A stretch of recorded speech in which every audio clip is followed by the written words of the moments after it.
liderreko garaipena. Bai, garaipen oso garrantzitsua eta bueno, buelta ematea, bi tautz bati, ez da bat ere erreza ez. Egia da lehenengo zatian ez garela ondo egon, eurak hobeto jokatu dute eta kostatu zaigu euran sistemara moldatzea eta gero bigarren zatian oso ondo. Jolastu dugu, uste dute pazientziakin gainera, azkenean bi tautz galtzen zoazenean urduri jartzen zara, edo eta guk pazientzia eduki dugu eta pazientzia horrekin buelta eman diogu markagailuari eta oso garaipen garrantzitsua eta gainera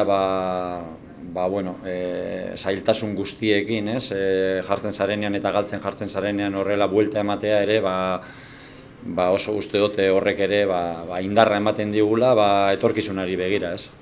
Eta gainera zaletasunen poza ikustea oso garrantzitsua da. Bai, gainera Mirandara jendea etorri da, partidua gaizki jarri zaigu, bi tautz galtzen eta horrelako buelta bat ematea, ez da askotan gertatzen, egia da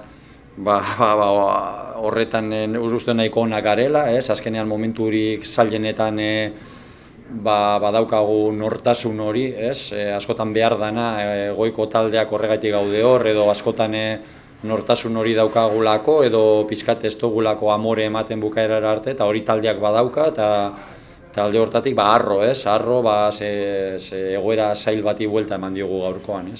Bost garaipen segidan oso zaila da hori bigarren. Bai. Badirudi bolada ez dela amaitzen.